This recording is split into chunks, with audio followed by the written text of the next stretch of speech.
Thank you, Senator Luján. Thank you, Mr. Chairman. Mr. Chairman, I'd like to ask unanimous consent to submit into the record a CBO report from July 2025 on HR 1.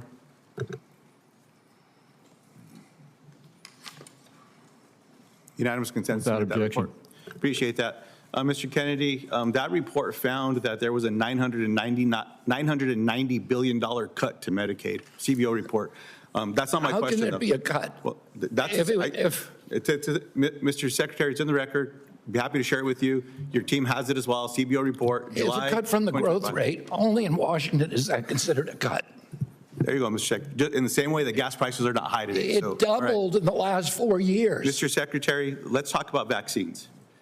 If you believe in holding government officials accountable and cutting through political noise, make sure you like this video and subscribe to the channel, because what just happened in this Senate hearing is something the mainstream media won't break down honestly. You've been asked quite a few questions today about vaccines. Your hearings this last week in the House as well, you've been asked a lot of questions about vaccines. You've been responding quite a bit about vaccines. I went back to look at statements you've made, I don't know, over the last 10 years or so on vaccines as well. I appreciate that you say today that you support people getting vaccine. Is that accurate? Yes. I was reminded, though, that July 6, 2023, Samoa 2019, August 2018, February 23rd, 2021, and the dates go on, and I have a list of them, where there was a lot of misinformation predating Tell me this. a piece of information that I ever promoted about vaccines. Tell me one piece of information. Mr. Secretary, again, if I could continue. Well, tell me one piece of misinformation. You said I've promoted misinformation. Thank you, Mr. Secretary. I'll get there. So, Mr. Secretary, the history shows that you were pushing vaccine misinformation predating your tenure. Tell me one instance. Secretary, Tell me one statement I just that I shared made. Mr. Secretary. One statement. So now, during your leadership at HHS, measles, a disease once eliminated in the United States, is on the rise in over 1,700 Americans, as you're aware. You've been asked by colleagues as well where, kids died last year as a result. Can I answer the question? Vaccine. I don't have a question yet, Mr. Secretary. You're making misstatements. At a previous hearing, you seemed to almost brag about how well the United States has fared in response to measles outbreaks compared to Mexico and Canada. I think here again today. And Europe and all the other countries. The United States has always been a leader, and we demand that it's a leader. That should not be a question. We're still the leader. Can you please tell us here today what you're going to do to reduce the number of measles cases and improve the MMR vaccination rate? Improve the MMR. We promote the MMR. We advise every child to get the MMR. That's what we do. Mr. Secretary, I'd be happy to just ask for that to be in the record, and I'd be happy to get a question in the record. You can respond to it. Yeah. I'm real curious if you're going to include funding coordinated vaccine education and distribution campaign, for example, countering misinformation about measles and the MMR Tell vaccine. me one piece of misinformation I've ever said. One statement, just one. If I could continue, Mr. Secretary. You say you have a list of them. Read one. Tailoring outreach to communities with declining vaccination rates as well, measuring whether those campaigns are working. You're just making things up, Senator. You're just inventing stuff. Tell me one piece of it. You say you have a whole list there. Read me one thing I've ever said. Mr. Secretary, if you want to run for the United States Senate and get on the dais here, you're happy to do it. You should resign from the HHS today and run for office. And you can be in here, you can ask anyone all the questions you want, Mr. Secretary. I'm asking you some questions. What I just gave you wasn't even— You're not asking questions. Mr. You're just making statements that are incorrect. Let me ask you a question about someone that you know very well, David Geyer. So, Mr. Secretary, does David Geyer work for you? He is a contract. So, Mr. Secretary, employee. last time you were here, I asked you, why was it that David Geyer was listed on the HHS director as a senior data analyst? He still is. Is he a staff member or is he a contractor? He's a contract employee. Mr. Secretary, you were asked by one of my colleagues about getting their hands on some documents that you may have. Do you have Mr. Geyer's contract? I imagine we do. Would you share that with the committee by Friday? I don't think there's any legal problem with it. If I have It's not to a check legal with the problem. lawyer. It's subject to Information and Public Records Act, which we could go about Well, as then, well. yeah, I'm happy to. I appreciate that. If And including in the contract, would you share, can we expect you to share with the committee by Friday the scope of David Geyer's contract?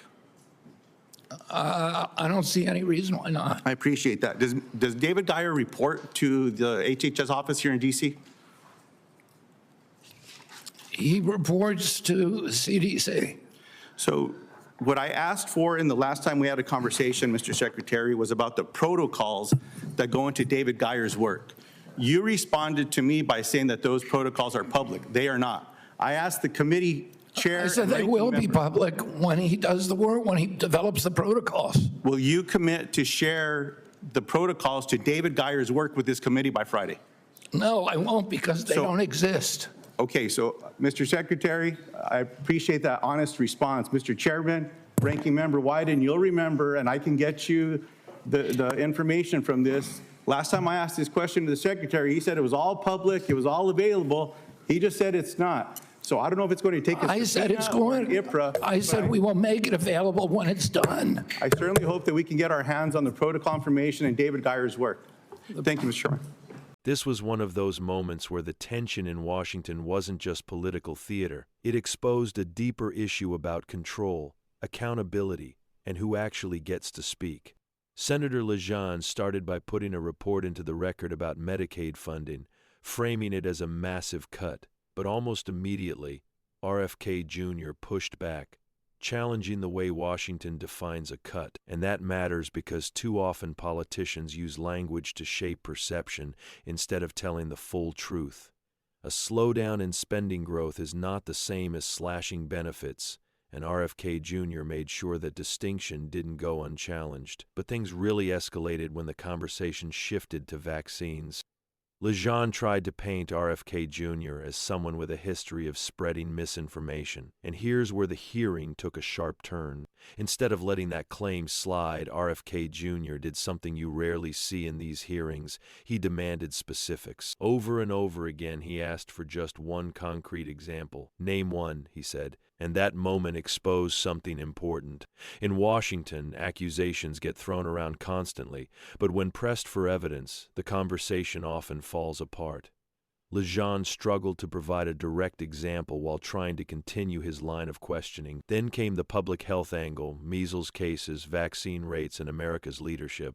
RFK Jr. maintained that the U.S. still promotes vaccination and continues to lead globally, while Luján tried to press him on what more would be done. But the real breaking point came when RFK Jr. accused the senator of making things up. That's when Luján snapped. He fired back, telling RFK Jr. that if he wanted to control the questioning, he should resign and run for Senate himself. That line right there tells you everything about the power dynamic in that room. One side asking questions, the other refusing to accept the premise. After that, the hearing shifted into oversight mode, questions about a contractor, David Geyer, and transparency around his role.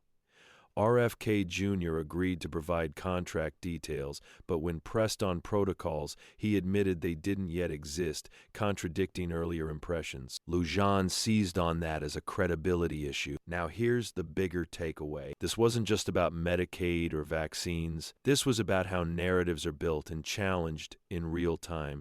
RFK Jr. refused to accept broad accusations without evidence, while Luján pushed aggressively on past statements and accountability. From a constitutional standpoint, this is exactly what oversight is supposed to look like: tension, disagreement, and yes, even confrontation. But it also shows how quickly these hearings can turn into battles over framing rather than facts. And that's why moments like this matter, because they reveal not just policy differences, but how truth is debated in the highest levels of government. If you want more breakdowns like this, real analysis, no spin, make sure you like this video, subscribe, and turn on notifications. Let me know in the comments, who do you think handled this hearing better? I'll see you in the next one.